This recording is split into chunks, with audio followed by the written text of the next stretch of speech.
أعوذ بالله من الشيطان الرجيم. بسم الله الرحمن الرحيم. والتين والزيتون وطور السينين وهذا البلد الأمين. لقد خلقنا الإنسان في أحسن تقويم ثم رددناه أسفل سافلين إلا الذين آمنوا وعملوا الصالحات فلهم أجر غير ممنون فما يكذبك بعد بالدين أليس الله بأحكم الحاكمين بلى. আলহামদুলিল্লাহ, আজকে বাগ নদী এলাকায় আমরা এসেছি। রাজশাহী বাগমারা উপজেলা, রাজশাহী জেলার আমাদের দিনী ভাইদের সাথে আল্লাহ তাআলা বসার তৌফিক দিয়েছেন, মানে আলহামদুলিল্লাহ। প্রিয় ভাইরা, এতক্ষণ ধরে আপনারা যে আলোচনা শুনেছেন, আমি নতুন কিছু দিতে পারবো না। দিন হচ্ছে যা কোরআন এবং সুন্নাহ আছে তা বলা, নতুনত্ব দেওয়ার নাম নয়। এটা বিশ্বাস করেন কিনা? আলহামদুলিল্লাহ। নতুন কথা বলতে গিয়ে আমাদের সমাজে নতুন নতুন বক্তার উদ্ভব হয়, যে বক্তাদের পিছনে আবার হেমিলনের বাসিওয়ালার মতো অনেকেই দৌড়ায়। নতুন কিছু দেওয়ার জন্য অনেকেই চিন্তা করে, আমরা সেটা দিতে পারবো না।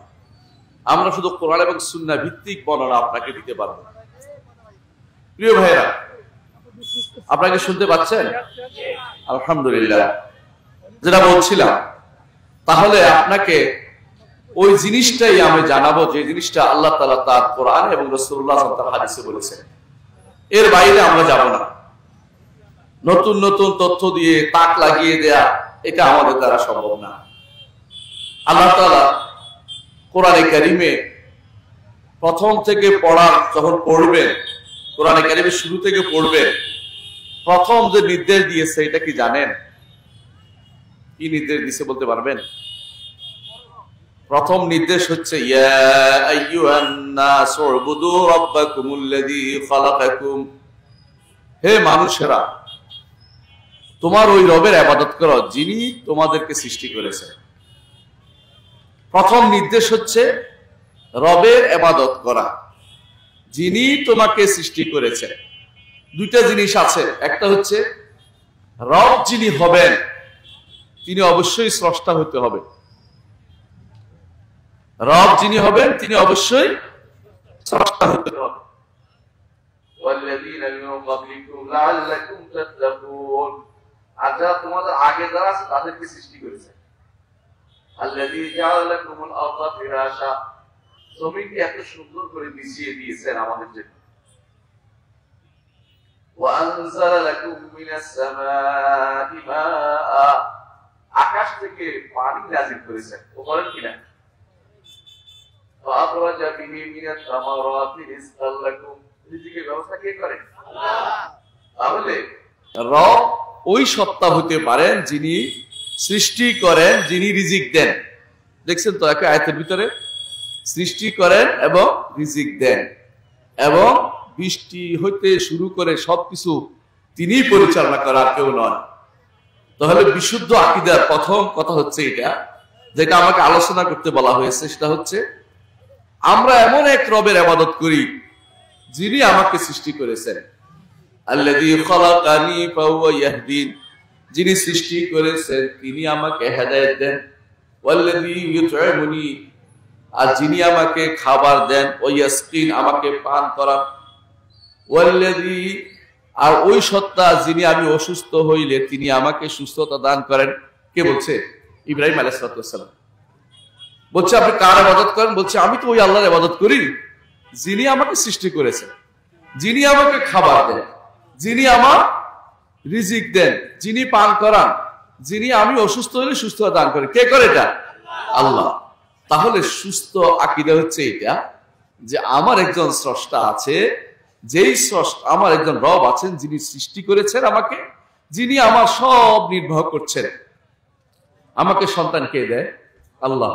আমাকে বিয়ে শাদী কে করাই দিবে? আল্লাহ। আমাকে দুনিয়া চলার জন্য আর্থিক ব্যবস্থা কে করবে? আল্লাহ। আল্লাহ তাআলাকে এই বিষয়গুলোতে একান্ত করা, এইটা হচ্ছে আল্লাহকে রব মানা। আল্লাহকে যদি কোনো রব মানতে হয় তাহলে এটা বিশ্বাস করতে হবে আল্লাহ তাআলা জগৎ সৃষ্টি করেছেন, জগতের সবকিছু তিনি পরিচালনা করেন। জগৎ সূর্য পূর্ব থেকে পশ্চিম দিকে আনে আল্লাহ। অনুরূপভাবে এই যে একজন মানুষকে জীবন মৃত্যু কে দেয়? আল্লাহ। তাহলে এমন এক রবের আমি ইবাদত করি যিনি সব কিছু পরিচালনা করেন। ওই রব কি আমার জন্য বিধান দেয় না? বিধান কে দেয়? আল্লাহ। অন্য কেউ দিলে কি আমার ঈমান থাকবে? না, অন্য কেউ রব বিধান দিলে আমার ঈমান থাকবে না। আমি আল্লাহকে রব মানার অর্থই হচ্ছে তিনি আমার সবকিছু পরিচালনা করেন। সুতরাং এই আকীদা পোষণ করে প্রথম আকীদা আপনার থাকতে হবে। দেখুন, আমি যে আয়াতগুলি তেলাওয়াত করে সেগুলি ব্যাখ্যা করব, তারপর বুঝবেন আপনারা। বলছেন ওয়াতিন ওয়াজাইতুন, তিন এবং জাইতুনের শপথ করছেন। তিন কিসের নাম? তিন কিসের নাম জানেন? ডুমুর। এক ধরনের ডুমুর আছে যেগুলি খাওয়া যায়, আমাদের দেশে ডুমুরগুলোর মতো না। এখন তো আলহামদুলিল্লাহ বিশ্বের অনেক দেশ থেকে আমাদের দেশে ডুমুর আসে, একদম চাক্কা চাক্কা হয়ে আছে, অনেকে খান। এইটার শপথ করেছে আল্লাহ তাআলা। ওয়াজাইতুন, জাইতুনের শপথ করেছে। জাইতুন এবং তিন, এই দুইটা ফল যেগুলি খাওয়া যায়, এগুলি এমন এক এলাকায় হয় যেখানে ঈসা আলাইহিস সালামকে আল্লাহ পাঠিয়েছেন। ওই জায়গাটা হচ্ছে ভূমধ্য সাগরীয় এলাকা। ভূমধ্য সাগরীয় এলাকাতে আপনি যাবেন, আমি গিয়েছিলাম এই জন্য বলছি। ভূমধ্য সাগরীয় এলাকাতে আপনি যাবেন, দেখবেন রাস্তার মাঝখানে, আমাদের দেশে তো গাছ গাছালি হয়, ওখানে রাস্তার মাঝখানে তারা জাইতুন গাছ লাগাইছে। লেবাননে যান, স্পেনে যান, ওই সমস্ত রাস্তার মাঝখানে জাইতুন গাছ লাগিয়ে রাখছে। এই জাইতুন গাছ এত বরকতময়, রাসূলুল্লাহ সাল্লাল্লাহু আলাইহি ওয়াসাল্লাম বলেছেন কুলিজ যাইতা ওয়াত্তাহিমু বিহি, তোমরা কুলুজ যাইতা, তোমরা জাইত খাও, তোমরা জাইতুনের তেল খেয়ে খাও এবং জাইতুনের তেল গায়ে লাগাও। রাসূলুল্লাহ সাল্লাল্লাহু আলাইহি ওয়াসাল্লাম বলেছেন। সুবহানাল্লাহ। এর অর্থ হচ্ছে জাইতুন গুরুত্বপূর্ণ একটি এলিমেন্ট, যা শপথ করেছেন আল্লাহ তাআলা, এমন একটা জিনিস। তিনের এবং জাইতুনের, তারপর শপথ করেছেন ওয়াতুরি সিনিয়া, এবং তুর সিনিয়া অর্থ কি? সিনাই একটা পর্বত, সিনাই পর্বতে যেখান থেকে আল্লাহ মুসার সাথে কথা বলেছেন। আল্লাহ তাআলা মুসা আলাইহিস সালামের সাথে কথা বলেছেন। আল্লাহ কোথায় ছিলেন? আল্লাহ কোথায় ছিলেন? আরশের উপরে। কথা বলেছেন মাটিতে। মুসা আলাইহিস সালাম পাহাড়ের উপর ছিলেন, তুর সিনাইতে ছিলেন। তুর অর্থ পাহাড়, সিনাই অর্থ সিনাই পর্বত, বুঝছেন তো? সিনাই পাহাড়ের উপরে এটা শপথ করেছেন। শপথ করে ওয়াহাদাল বালাদিল আমিন, আর এই আল্লাহ নিরাপদ শহর। নিরাপদ শহর কোনটা? মক্কা নগরী। তিন নবীর জায়গার শপথ করেছে আল্লাহ তাআলা। একটা হচ্ছে ঈসা, মুসা, মুহাম্মদ সাল্লাল্লাহু আলাইহি ওয়াসাল্লাম। তিন নবীর জায়গার শপথ করে কি বলছেন? লাকাদ খালাকনাল ইনসানা ফি আহসানি তাকওয়িম, অবশ্যই আমরা মানুষকে সৃষ্টি করেছি সবচেয়ে উত্তম অবয়ব দিয়ে সৃষ্টি করেছেন। মানুষের মতো এত সুন্দর অবয়ব আল্লাহ কাউকে দেন নাই।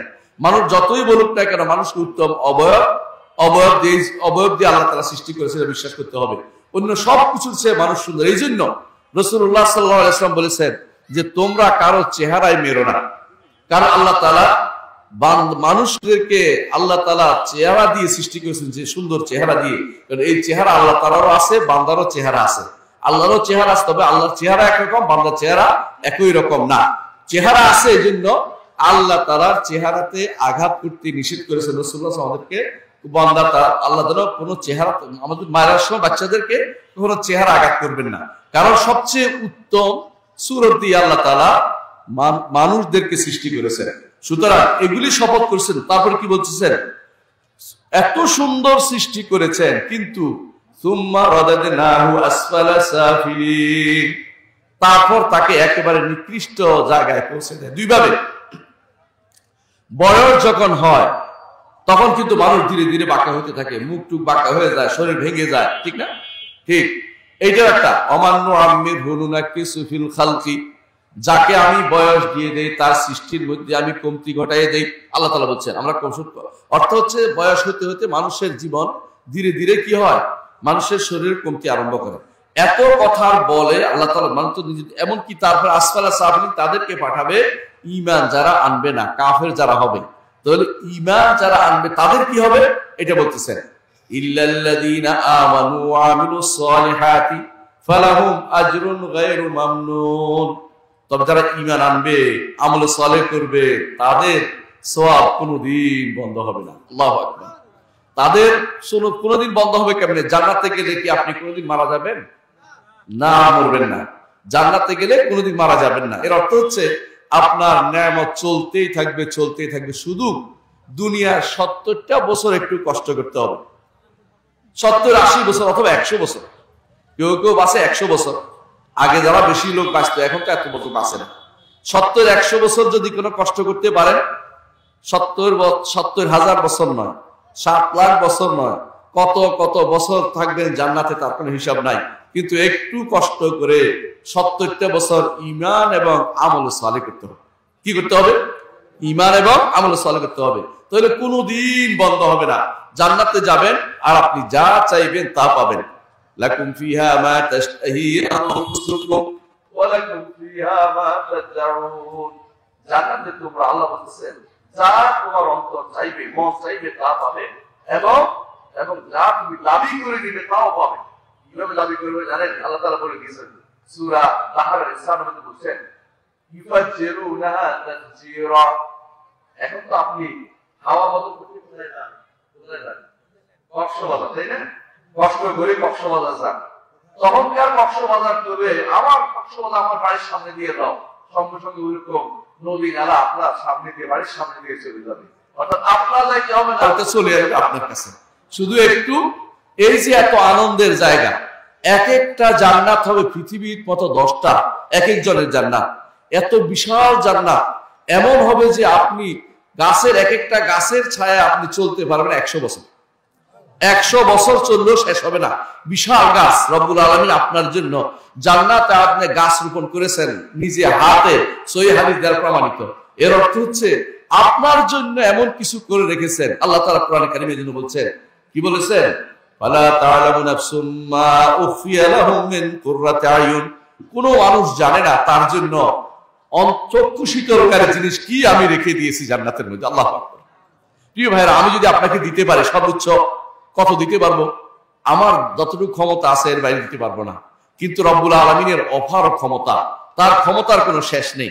তিনি যখন জান্নাতে আপনাকে দিবেন, আপনি কল্পনা করতে পারবেন না, আপনি চিন্তা করতে পারবেন না যে কি জিনিস আপনার জন্য রেখে দিয়েছে।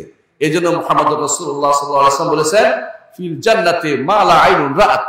জান্নাতে এমন জিনিস রাখা হয়েছে যা কোনো চোখ কোনোদিন দেখেনি, ওয়ালা উযুনুন সামিআত, কোনো কান কোনোদিন শুনেনি, ওয়ালা খাতারা আলা কালবি বাশার, কোনো মানুষের অন্তরে উদিত হয়নি, এমন জিনিস আল্লাহ তাআলা রেখে দিয়েছেন। সেদিন আপনি জান্নাতের সব নিয়ামত পেয়ে এত খুশি হয়ে যাবেন, আল্লাহ তাআলা বলবেন, কি বলবেন? আল্লাহ তাআলা বলবেন, হে আমার বান্দারা, তোমাদেরকে কি বাড়িয়ে দিব না? আপনার অন্তর বলবে, আপনি স্পষ্ট বলবেন, তখন সহিহ হাদিসে এসেছে, আপনি বলবেন, কি বাড়িয়ে দিবেন? আর আলাম তুবাইয়িদ উজুহানা, আপনি কি আমাদের জন্য চেহারা শুভ্র করে দেননি? আলাম তুদখিলনাল জান্নাহ, আপনি কি জান্নাতে প্রবেশ করাননি? ওয়ালাম তুবাইদনা মিনান নার, আপনি কি জাহান্নাম থেকে আমাদেরকে দূরে সরিয়ে দেননি? কি দিবেন? মানে কোনো কিছু আর আপনার মাথায় আসতেছে না। কি চাইবেন? কি চাইবেন? আপনি মনে উদিত হয়েছে একটা জিনিস, দেখবেন তো সামনে হাজির। সুবহানাল্লাহ। এই অবস্থা আপনার জান্নাতে বিরাজ করবে, এই অবস্থা আপনার থাকবে। কিন্তু আল্লাহ তাআলা বলবেন, লাদাইনা মাজিদ, আমার কাছে একটা বাড়তি আছে তোমাদের জন্য একটা বাড়তি জিনিস আছে, যে জিনিস আমি তোমাদেরকে এখন দিব, যেটা তোমাদের সবচেয়ে বেশি বড় নিয়ামত হবে। সেটা কি? আল্লাহ রাব্বুল আলামিনকে দেখা। আল্লাহ রাব্বুল আলামিনকে দেখা। আল্লাহ তাআলা তখন তার পর্দা উন্মোচন করবেন, তখন আল্লাহ রাব্বুল আলামিনকে আমরা তার চেহারা দেখতে পাবো। তার চেয়ে বড় নিয়ামত আল্লাহর জমিন আমরা কোনোদিন কিছু পাইনি আর পাবো না। আল্লাহকে দেখা হচ্ছে সবচেয়ে বড় নিয়ামত। আর দুনিয়াতে আল্লাহকে জানা হচ্ছে সবচেয়ে বড় নিয়ামত। যেই ব্যক্তি দুনিয়াতে আল্লাহকে জানতে পারেনি, তার মতো হতভাগা আল্লাহ দুনিয়াতে আর নাই। এই আল্লাহকে জানতে হলে ঈমান থাকতে হবে, আকীদাটা বিশুদ্ধ করতে হবে। জান্নাতে যেতে হলে, জান্নাতে থাকতে হলে দুনিয়ার বুকে ঈমান ও আকীদা বিশুদ্ধ করতে হবে। প্রিয় ভাইরা, আকীদা এমন একটা জিনিস, এটা কেউ যদি বলে যে আমার আকীদা নাই, তো মিথ্যা কথা বলছে। আকীদা অর্থ বিশ্বাস। মানুষ মাত্রই বিশ্বাস করে। আপনি বিশ্বাস করেন, বিশ্বাস করার কারণে আপনার মসজিদের পাশে ঘরটা বানান বলেন কিনা? কেন? যেন আজান শুনতে পান। আরেকজনে মসজিদ থেকে দূরে চলে যায়, কেন? আজানের শব্দ তার সহ্য হয় না, তারও একটা বিশ্বাস যে এইটা শোনা যাবে না। আরেকজনে ওই মন্দিরের কাছে বাড়ি বানাচ্ছে, আরেকজনের প্যাগোডার কাছে বাড়ি বানাচ্ছে, আরেকজন নদীর কাছে বাড়ি বানাচ্ছে। এক একজন বিশ্বাসের কোন ভিন্নতা দুনিয়াতে ভর্তি, এক একজনে এক একটা বিশ্বাস করে। এই বিশ্বাসের মধ্যে কোনটা শুদ্ধ, কোনটা আকীদা শুদ্ধ, কে আপনি বুঝবেন? আমাকে বলেন। আপনি বলতে পারেন না? এটা কিভাবে বলতে পারবেন সহজে? কিরকম জানেন? আকীদা শুদ্ধ বুঝবেন দুইটা জিনিস দিয়ে। একটা হচ্ছে উৎসটা শুদ্ধ কিনা। আকীদা যেখান থেকে খবরটা আসছে, বিশ্বাসটা আসছে, বিশ্বাসটা শুদ্ধ মানুষ বলছে কিনা, শুদ্ধ মানুষ দ্বারা আমার কাছে আসছে কিনা, তাই না? আপনাকে যদি বলা হয় যে এই বাজারে বাগমারাতে একটা বড় ধরনের মারামারি হয়েছে, আপনি আগে বুঝবেন কে বলছে, ঘটনা কে বলছে, যে শুদ্ধ লোকে বলছে না মিথ্যা লোকে বলছে। যদি শুদ্ধ লোকে বলে আপনি কি বলবেন? ঘটতে পারে। এরপর যদি একেবারে ছবি তুলে নিয়ে আসা, তখন কি বলবেন? ঘটেছে। এই তো আপনার বিষয়গুলি সবগুলি হচ্ছে একটাও দেখার বিষয় না। আল্লাহকে দেখছেন? ফেরেশতাদের দেখছেন? রাসূল মুহাম্মদ সাল্লাল্লাহু আলাইহি ওয়াসাল্লামকে দেখছেন? দেখেন না। এমনকি কিতাবগুলি নাযিল হতে দেখছেন? কিতাব আছে আমার সামনে, নাযিল হতে দেখি না। আচ্ছা, আখিরাত দেখছেন? তাকদীর দেখছেন? তাহলে অর্থ হচ্ছে এটা আকীদা হচ্ছে বিশ্বাস হচ্ছে ওইটাই যেটা আমি না দেখে বানাচ্ছি, না দেখে বানাচ্ছি। এটা যদি বিশ্বাস করতে হয় তাহলে অবশ্যই সত্যবাদীর কথা ছাড়া বিশ্বাস করা যাবে না। সত্যবাদী হচ্ছেন মুহাম্মদুর রাসূলুল্লাহ সাল্লাল্লাহু আলাইহি ওয়াসাল্লাম। তিনি যা নিয়ে এসেছেন সেটাই হচ্ছে সত্য। ওয়াল্লাযী জাআ বিসিদকি ওয়া সাদ্দাকা বিহি, আমার নবী সত্য নিয়ে এসেছেন এবং তিনি সারা জীবন সত্যবাদী ছিলেন। তার মতো সত্যবাদী কেউ কোনোদিন ছিল না। কাফেররা পর্যন্ত কোনোদিন তাকে বলতে পারেনি যে এই লোকে কোনোদিন মিথ্যা কথা বলেছে। একবার মুহাম্মদুর রাসূলুল্লাহ সাল্লাল্লাহু আলাইহি ওয়াসাল্লাম কি বললেন? আল্লাহ তাআলা যখন এই আয়াত নাযিল করলেন, ওয়া আনদির আশিরাতাকাল আকরাবিন, আপনার নিকটাত্মীয়দের ডাকুন, আপনার নিকটাত্মীয়দেরকে আল্লাহর ভয় দেখান। রাসূল কি বললেন? ওয়া সাবাহা ওয়া সাবাহা ওয়া সাবাহা, তিনবার বললেন।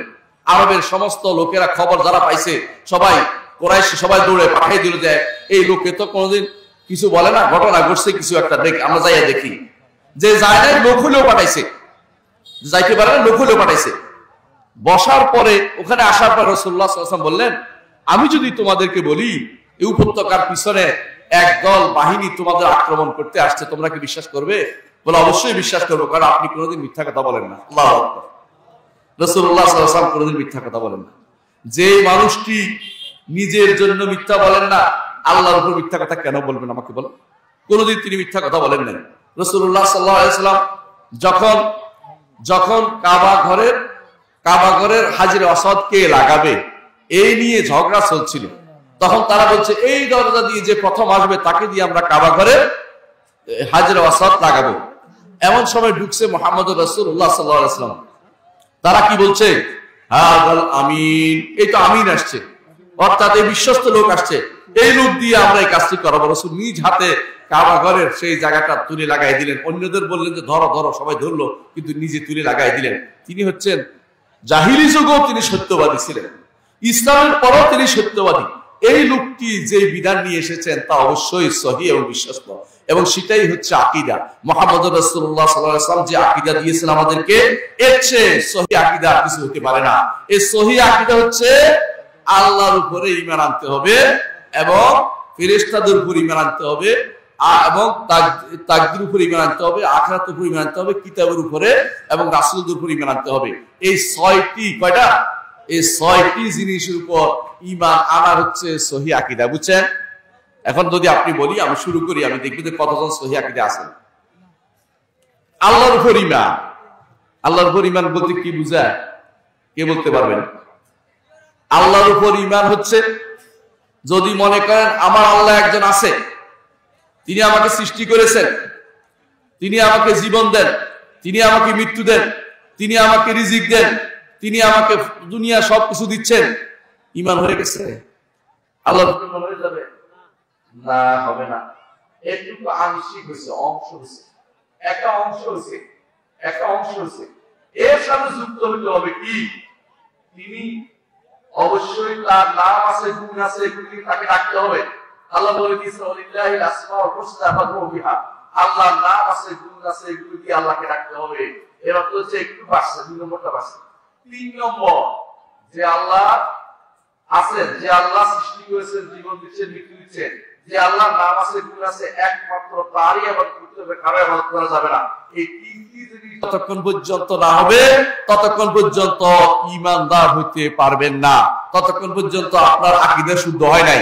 আকীদা শুদ্ধ আপনার হয় নাই। আকীদা শুদ্ধ হতে হলে অবশ্যই আপনাকে ঈমান শুদ্ধ হতে হবে, নইলে আকীদা শুদ্ধ বলে না।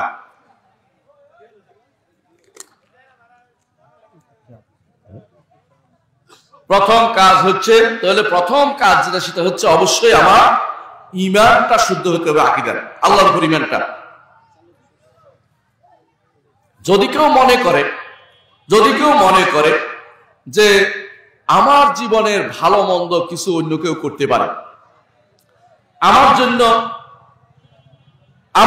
কেউ সামান্যতম কোনো কিছুর মালিক আছে, কেউ করতে পারে আমাকে, এই কথা কেউ যদি মনে করে তাহলে সে কিন্তু আল্লাহর উপর ঈমানটা তার শুদ্ধ হলো না। যদি কেউ মনে করে যে ইবাদত তো আল্লাহর জন্যই করবো, তবে ওনারা সুপারিশ তো করতে পারে, ওলি আল্লাহরা সুপারিশ করবে আমার জন্য আল্লাহর অনুমতি ব্যতীত, তার ঈমান শুদ্ধ হয়েছে আল্লাহর উপরে, তার ঈমান শুদ্ধ হয় নাই। কারণ সুপারিশ করতে হলে আল্লাহর কাছ থেকে অনুমতি লাগবে। কি লাগবে? অনুমতি লাগবে। এবং আল্লাহ তাআলা শুধুমাত্র তাদের জন্য সুপারিশ করতে অনুমতি দিবেন যাদের ঈমান আছে, যার ঈমান নিয়ে কবরে যায় না, তার জন্য আল্লাহ কোনো সুপারিশ করে অনুমতি দিবেন না। আল্লাহ তাআলা কোরআনে কারীম বলে দিয়েছেন, মান যাল্লাযী ইয়াশফা'ু ইনদাহু ইল্লা বিইজনিহি। এমন কি আছে যে আল্লাহর কাছে সুপারিশ করবে আল্লাহর অনুমতি ব্যতীত? অর্থাৎ আল্লাহর অনুমতি কেউ সুপারিশ করতে পারবে না। আল্লাহ বলেছেন, কুল লিল্লাহি শাফাআতু জামিআ, সুপারিশের মালিক হচ্ছেন একমাত্র আল্লাহ তাআলা। এর অর্থ হচ্ছে রব্বুল আলামিন তার কাছেই সবকিছু আপনার চাইলে তার কাছে চাইবেন। এইজন্য ইবনে আব্বাস রাদিয়াল্লাহু আনহু রাসূলুল্লাহ সাল্লাল্লাহু আলাইহি ওয়াসাল্লাম বলেছিলেন, তার বাহনের পিছনে বসিয়ে বলেছিলেন, ইজা সাআলতা ফাসআলিল্লাহ, যখন তুমি চাইবে আল্লাহর কাছে চাইবে, ওয়া ইজা ইসতাআনতা ফাসতাঈন বিল্লাহ, যখন তুমি কোন সাহায্য চাইবে আল্লাহর কাছে চাইবে, কোনো কিছু চাইবে আল্লাহর কাছে চাইবে। এবং ঈমানদার কাজের জন্য প্রত্যেকটা কাজে একমাত্র আল্লাহর উপর ভরসা করে। বাংলাদেশের মানুষ আল্লাহর উপর ভরসা করে, বিপদে পড়লে সঙ্গে সঙ্গে ভরসা নষ্ট হয়ে যায়। তখন বলে যে আল্লাহ তো করবেই, লোকও তো খোঁজা দরকার, আল্লাহ তো দিবে, হিল্লেও দরকার, নাউযুবিল্লাহ। এই জাতীয় কথা যারা বলবে তাদের ঈমান কিন্তু নাই, ঈমানদার হতে পারবে না। বিশুদ্ধ আকীদার অর্থই হচ্ছে এটা, আমার রবই একমাত্র আমার জন্য যথেষ্ট। এই জন্য আল্লাহ তাআলা আমাদেরকে শিখিয়ে দিয়েছেন, ওয়া মান ইয়াতাওয়াক্কাল আলাল্লাহি ফাহুয়া হাসবুহ, যে কেউ আল্লাহর উপর তাওয়াক্কুল করবে আল্লাহ তার জন্য যথেষ্ট হয়ে যাবেন। অর্থাৎ আল্লাহর উপর তাওয়াক্কুল করলে আপনার জন্য দুনিয়া আখিরাতের সবকিছু যথেষ্ট হয়ে যাবে। কবরে যাবেন কিনা যাবেন না? কবরে যাওয়া লাগবে, কবরে যাওয়া লাগবে। কবরে কিন্তু আপনাকে এই প্রশ্নটাও করা হবে, মান রব্বুকা, তোমার রব কে ছিল? উত্তর কিভাবে দিবেন? মুখস্থ করে দিবেন? ক্যাসেট বাজায় দিবেন? কোন লোক উপর থেকে বলে দিবে? বিশ্বাস করুন, বাংলাদেশে এমন এলাকা আছে যেখানে উপর থেকে বলে দেয়, কবরের সামনে দাঁড়ায় বাপ ছেলে বাবারে মনে করাই দিচ্ছে, কবরের মাটি দিয়ে এরপরে বসে থাকে, এরপরে মনে করাই দেয়, বাবা তুমি তো আল্লাহর রব মানতে, এখন মনে করো। এটা আমার নবীর শিক্ষা না। আমার নবী কি শিক্ষা দিয়েছেন? আল্লাহর কাছে বলো, আল্লাহ যেন তার প্রশ্নের উত্তর দেওয়ার তৌফিক দেয়। সালুল্লাহ আলাহুত তাসবিত, আল্লাহর কাছে বলো, আল্লাহ যেন তাকে প্রশ্নের উত্তর দেয়া তৌফিক দেয়। অথচ আমরা ওরে মনে করাই দিচ্ছি। এমন কি শিক্ষা শুধু এটা নয়, কোন ফিরে বলছে, কি বলছে জানেন? কইছে যখন তোমার জিজ্ঞাসা করবে মান রব্বুকা ওয়া মা দীনুকা ওয়া নবী, তুই তো উত্তর দিতে পারবি না, তুই আল্লাহ আল্লাহ বলতে থাকবি। বুঝছেন কিনা? শুনেন না এই ঘটনা? আমি শুনেছি, এই জন্য বলতেছি। মানে বলতে থাকবি কেন? যাতে করে তোর প্রশ্ন করতে না পারে। হ্যাঁ, এরা দুনিয়ার জিনিস মনে করছে আর কি। দুনিয়া যখন একে অপরকে আটকে রাখার কথা মনে করতেছে। কত দুর্ভাগা এরা মনে করে কেউ যে তাদের লোক বাঁচানোর জন্য হাসনের মাঠে চলে আসবে জাহাজ নিয়ে, হাসনের মাঠে জাহাজ নিয়ে চলে আসবে। এবং কি একজন বলছে, আমি স্বপ্ন দেখছি, কি স্বপ্ন দেখছে? কিয়ামত কায়েম হয়ে গেছে। আপনি কি করলেন? কিয়ামত কায়েম হয়ে গেছে, আমার কোনো জায়গা দিচ্ছে না কেউ, তো মানুষ একটা লম্বা লাইন করছে। তো আমি বললাম যে কিসের লাইন?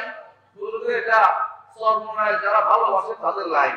আপনাকে রাগ করেন না, মানে ঘটনা বলা করে গেলাম না।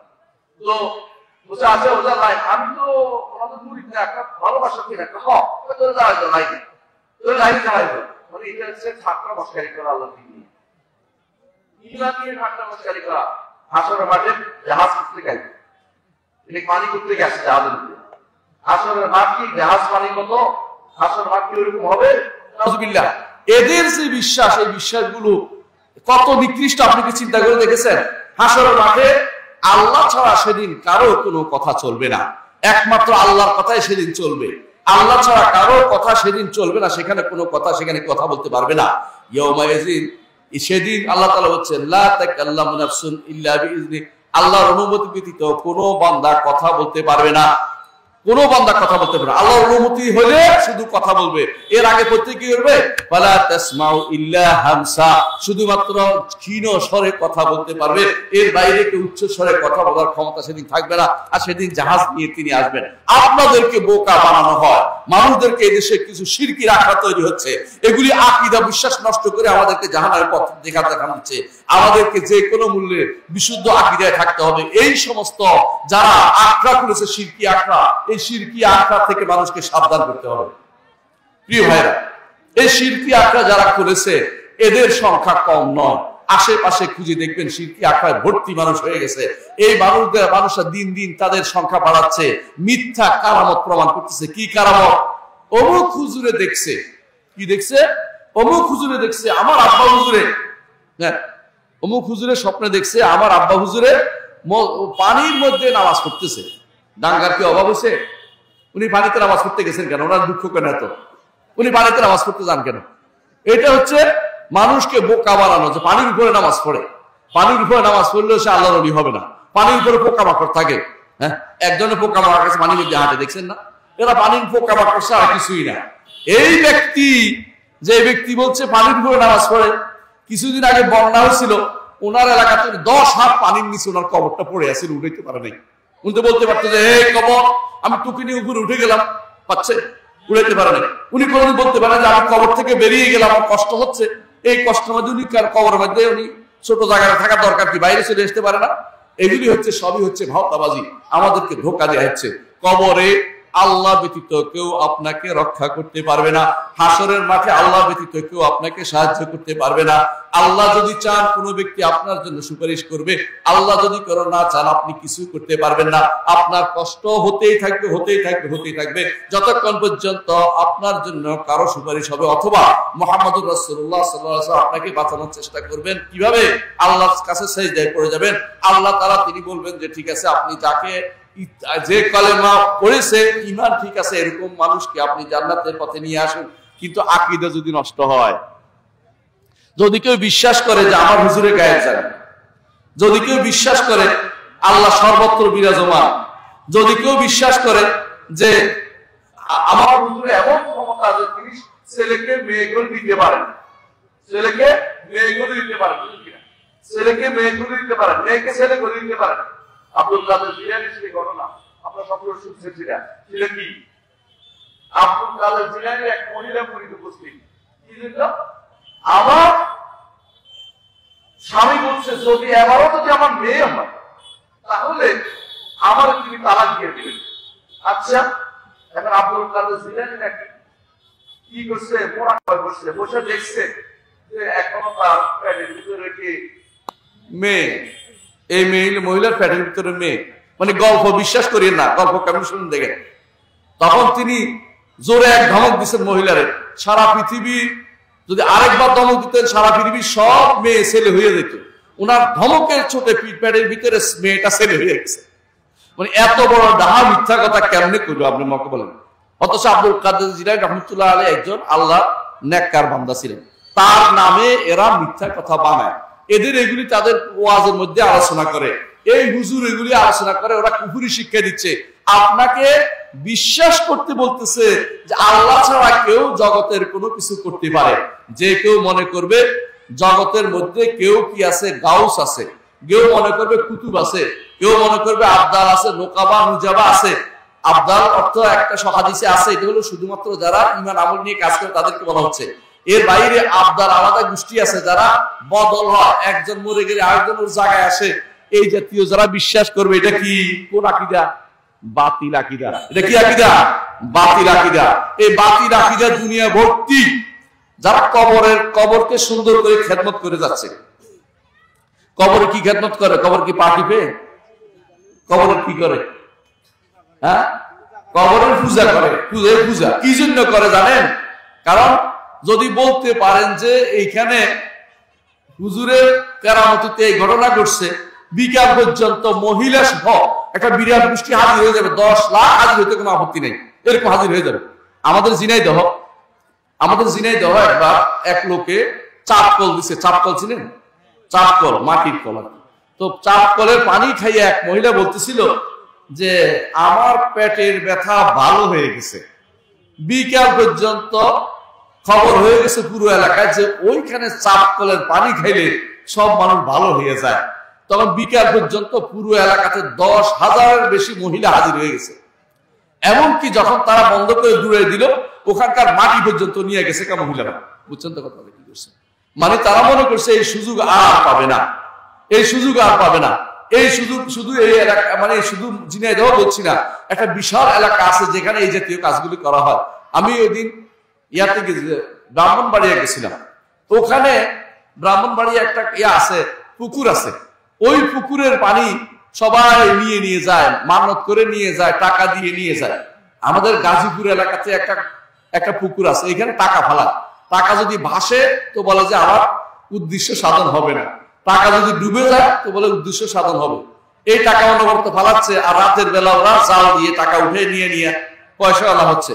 এইরকম একটা কবর থাকলে যেই ব্যবসা, ওই ব্যবসা কি এত সহজে ছাড়ার জিনিস? বিশাল ব্যবসা রে ভাই। আপনাদের মহাস্থানগড় খুব কাছে আছে, তাই না? শুধু মহাস্থানগড় বলেন না, অনেক জায়গাতে আছে, আমি নাম বলতে চাচ্ছি না। অনেক জায়গাতে আছে যেখানে এই কবরের ব্যবসা রমরমাট, জমজমাট। কবরের ব্যবসার চেয়ে বড় ব্যবসা আর কিছু হইতে পারে না। শাইখুল ইসলাম মুহাম্মদ বিন আব্দুল ওয়াহাব রাহমাতুল্লাহ আলাইহি যখন মদিনায় আসছেন, তখন দেখেন যে এখন যে আপনারা হজ করছেন, কেউ হজ করছেন, মক্কা গেছেন, মদিনা গেছেন, মদিনা গিয়ে দেখবেন এখন বাকিতে কোনো ঘর নেই। কিন্তু একটা সময় ছিল বাকিতে প্রত্যেক কবর উপরে একটা মাজার ছিল। কবর উপরে একটা মাজার ছিল। যে যা যাইতো ওই টাকা দিয়ে, ওখানে টাকা দিলে জিয়ারত করাই দিত। এমনকি আমি যখন প্রথম গেছি দেখি যে এক লোকের ছুটে আসছে, আসে বলতেছে জিয়ারত করবা। আমরা তো আলে মানুষ, আমরা হচ্ছে জিয়ারত করবো, তোমার কি কাম? এটা বিষয়ে চলে গেছে। কিন্তু তাদের মধ্যেও শয়তান বসে আছিল যে জিয়ারত করাইয়া যদি কিছু পাওয়া যায়, জিয়ারত করাইয়া যদি কিছু পাওয়া যায়, মানে এদের উদ্দেশ্য এটা। কিছু মানুষ আছে সব জায়গাতে আপনাকে বিক্রি করে খাবে, অর্থাৎ তারা এই কবর উপরে ঘর তুলছিল। শাইখুল ইসলাম মুহাম্মদ বিন আব্দুল ওয়াহাব রাহমাতুল্লাহ আলাইহি ওই সময়ে ইমাম মুহাম্মদ সুবকি বলছিলেন যে এগুলি সরাই ফেলতে হবে, তখন তিনি এগুলি সরাই ফেলছে, কবরকে সরাই ফেলছে। এই জন্য আমাদের দেশে তথাকথিত সুন্নিরা কান্নাকাটি করে বলে যে ওহাবিরা আমাদের মাজার ধ্বংস করে দিচ্ছে। মাজার তো ধ্বংসের জিনিসই, মাজার সৃষ্টি করা জিনিস নয়, মাজার ধ্বংস করতে হবে। সাইয়্যিদুল খালক মুহাম্মদ রাসূলুল্লাহ সাল্লাল্লাহু আলাইহি ওয়াসাল্লাম আলী রাদিয়াল্লাহু আনহুকে পাঠিয়েছেন। আলী রাদিয়াল্লাহু আনহু আবুল হাইয়াজ আল আসাদিকে পাঠিয়েছেন যে যত উঁচু কবর দেখবে সবগুলি ভেঙে মাটির সমান করে দিবে, এক বিঘত উঁচু রাখবে শুধুমাত্র, অর্থাৎ বেশি উঁচু রাখতে পারবে না। আর কবরের কোনো নাম লেখা যাবে না। হাদিসে আছে রাসূলুল্লাহ নিষেধ করেছেন। কোনো কবরের দিকে ফিরে সালাত আদায় করা যাবে না, কবরকে বাধাই করা যাবে না। আর এখন আমাদের দেশে সবই হচ্ছে। এটা কি সহিহ আকীদা? এগুলি কি বাতিল আকীদা নয়? এই বাতিল আকীদার উপর নির্ভর করে সারা দিন মানুষ চলতেছে। সারা দিন এই যে পাগলার মসজিদে প্রতি মাসে পাগলার মসজিদে কয় লাখ টাকা উঠে বলেন তো? কোটি টাকা। পাগলার মসজিদে যে ব্যক্তি একটা টাকা দিবে তার ইমান শেষ। একটা টাকা দিলে ইমান শেষ। একটা টাকা দিলে ইমান শেষ। কেন জানেন? কেন টাকাটা দিচ্ছে আমাকে বলেন তো? উদ্দেশ্য পূরণের জন্য। এমনি কেউ টাকা ফালাই দিয়ে আসে না। হয় উদ্দেশ্য পূরণের জন্য, পাগলা আমার উপর খুশি হবে এই জন্য। দুটো একটা। যে কেউ মনে করবে যে আমার উদ্দেশ্য পূরণ হবে এখানে দিলে, সেই ব্যক্তি সঙ্গে সঙ্গে কাফের হয়ে যাবে। কথা বলছেন কিনা? কারণ পাগলার জন্য দিছে, আল্লাহর জন্য দেয় নাই। আল্লাহর জন্য দিলে তার পাশের বাড়ির মসজিদটা কি ছিল? পাশের মসজিদটা ছিল, ওখানে দেয় না। ওই মসজিদে দিতে হবে কেন? কারণ পাগলার মসজিদের জন্য। পাগলাকে খুশি করতে পারলে আল্লাহ খুশি হয়ে যাবে, এই আশায় বসে আছেন। যে ব্যক্তি এটা মনে করবে সে ব্যক্তি তো সঙ্গে সঙ্গে ঈমান হারা হয়ে গেছে। সেই ব্যক্তি কবরে গেলেও কিছু পাবে না, হাসরের দিনও কারো সুপারিশ পাবে না, কারণ সে ঈমান হারা হয়ে গেছে। আমাদের দেশ থেকে শত শত গাড়ি মাঝে মধ্যে দেখি, শত শত গাড়ি যাচ্ছে কোথায়? শাহজালাল শাহপরানের মাজার জিয়ারত করতে। আপনাদের থেকে অনেক দূর আছে, এই জন্য আপনারা যান না। আল্লাহকে শুকরিয়া আদায় করেন যে আমরা যাই না। আপনাদের থেকে কেউ যায় না ইনশাল্লাহ, ঠিক না? ইনশাল্লাহ যায় না, আপনাদের এখান থেকে কিছু যায় না। কিন্তু আপনি দেখবেন সেই পূর্বাঞ্চল যেগুলি আছে ওখানে পুরা প্রতি শুক্রবারে চলতেছে, পুরা বিশাল বিশাল গাড়ি ভর যাচ্ছে। কোথায় যায়? কেউ 8 রশি, কেউ 16 রশি, কেউ 22 রশি, কেউ বা ওই কেউ যাচ্ছে মাজারে, কেউ চট্টগ্রামে, কেউ সিলেটে। মনে হয় পুণ্যভূমি নাম দিছে এগুলিকে। পুণ্যভূমি হচ্ছে মক্কা মদিনা, পুণ্যভূমি হচ্ছে বাইতুল মাকদেস। এর বাইরে কোন জায়গা পুণ্যভূমি নাই, কোন জায়গা পুণ্যভূমি নাই। কেউ যদি মনে করে যে আজমির শরীফ অথবা বাগদাদ শরীফ পুণ্যভূমি, সে তো ভুল আকীদা আছে, কারণ ওখানে কোনো পুণ্যভূমি বলতে কোনো কিছু নাই। সুতরাং ভুল আকীদার ছড়াছড়িতে আমরা পড়ে আসি একটা পুরো বিভ্রাটের মধ্যে। এই জন্য প্রত্যেকটি মানুষকে সহি আকীদা ঠিক শিখতে হবে, ঈমানকে ঠিক করতে হবে। ঈমান যদি ঠিক না থাকে, কবরে গেলে আপনার জন্য কোনো কিছু অপেক্ষা করে নাই। শুধুমাত্র যখন প্রশ্ন উত্তর দিতে পারবেন না, তখন শুধুমাত্র জাহান্নাম থেকে আপনার জন্য লাইন করে দেওয়া হবে, শাস্তি ভোগ করতে থাকবেন। সেই শাস্তি কোনোদিন বন্ধ হবে না, কোনোদিন বন্ধ হবে না। আর হাসরের মাঠেও শাস্তি চলবে, জাহান্নামে এরপরে জাহান্নামে দিয়ে দেওয়া হবে, সেখানে তার চিরকাল আপনার শাস্তি হতে থাকবে, কোনোদিন বন্ধ হবে না। আর যদি আপনার আকীদা শুদ্ধ থাকে, ঈমানটা ঠিক ছিল, গুনাহ খাতা ঈমানদার মানুষের হবে। কুল্লু বনি আদম খাত্তা, খায়রুল খাত্তাইন আত-তাওয়াবুন। বনি আদম মাত্রই গুনাহ করে, উত্তম গুনাহকারী হচ্ছে ওই ব্যক্তি যে ব্যক্তি তওবা করে। আপনার আমার গুনাহ হবে না এটা বলার কোনো কারণ নাই, কিন্তু তওবা করে আল্লাহর কাছে যেতে পারছি, অথবা আপনার জন্য কেউ আল্লাহর কাছে মাফ চাইছে, ক্ষমা চাইছে, তাও কিন্তু আপনার গুনাহ ক্ষমা হবে, কিন্তু ঈমান না থাকলে কিছু হবে না। এজন্য আকীদার গুরুত্ব এত বেশি, বিশুদ্ধ আকীদার গুরুত্ব এত বেশি যে আপনি যদি কোনো ঈমান না থাকে তাহলে আপনি কোনোদিন কোনো ক্ষমা পাবেন না। বিশুদ্ধ আকীদার গুরুত্ব এত বেশি আপনার জন্য, মনে রাখবেন। এজন্য ঈমান না থাকলে আপনার কোনো কাজে আসবে না, ঈমান না থাকলে কিছু আসবে না। আর ঈমান আছে, গুনাহ করেছেন, আপনি কত রকমের ক্ষমা করে দেখেন। একজন ঈমানদার যদি কোনো পকেটে হাত রাখিয়ে কিছু না পায়, তাতেও তার গুনাহ মাফ। কথা বলছেন কিনা? কষ্ট হচ্ছে না? পকেটে হাত রাখিয়ে আপনি কষ্ট করে খুঁজে পাচ্ছেন না, একটা জিনিস কষ্ট হচ্ছে, এটা তো গুনাহ ক্ষমা হয়। আল্লাহু আকবার। একজন মানুষ যদি কোনো ব্যথা বেদনা অসুখ হয়, তাতেও গুনাহ ক্ষমা হয়। কিন্তু ঈমানদারের সেটা, কাফেরের না, কাফেরের না, ঈমানদার হতে হবে। একজন মানুষকে রাসূলুল্লাহ সাল্লাল্লাহু আলাইহি ওয়াসাল্লাম বলেছেন, যদি 40 জন এমন লোকে তার জন্য দোয়া করে যারা শিরিক করে নাই, আল্লাহ তাকেও ক্ষমা করে দিবেন। আল্লাহু আকবার। অর্থাৎ আপনার জানাজা যদি কোনো সহি আকীদার লোকেরা দেয়, আপনার জানাজা যদি কোনো বিশুদ্ধ আকীদার লোকেরা দেয়, আপনি ক্ষমা পেয়ে যাবেন, আপনার গুনাহ ক্ষমা হয়ে যাবে। সুবহানাল্লাহ। এমনকি অন্য হাদিসে 100 জনের কথা আসছে, অন্য হাদিসে এক গোষ্ঠীর কথা আসছে, সবগুলি শুদ্ধ। অর্থাৎ অন্তত 40 জন যদি কোনো কেউ এমন ব্যক্তি থাকে যারা আকীদা বিশ্বাস শুদ্ধ, তারা কোনোদিন শিরিক করে না, তারা কুফরি করে নাই, মুনাফিকি করে নাই, এই মানুষগুলো যদি কারো জন্য দোয়া করে, আল্লাহ তাকে ক্ষমা করে দিবেন। অর্থাৎ তার জানাজার সময় তার ক্ষমা হয়ে গেছে। যখন বলবো আল্লাহুম্মা গফির লাহু ওয়ারহামহু ওয়াআফিহি ওয়াফু আনহু ওয়াকিম নুজুলাহু, আল্লাহ তাআলা তাকে ক্ষমা করে জান্নাতের ব্যবস্থা করে দিবেন। কবরে গেলে প্রশ্ন উত্তরের ব্যবস্থা করে দিবেন। তার জন্য ক্ষমা যেহেতু হয়ে গেছে, ঈমান নিয়ে আছে, এর চেয়ে উত্তম ব্যক্তি আর কেউ হতে পারে না।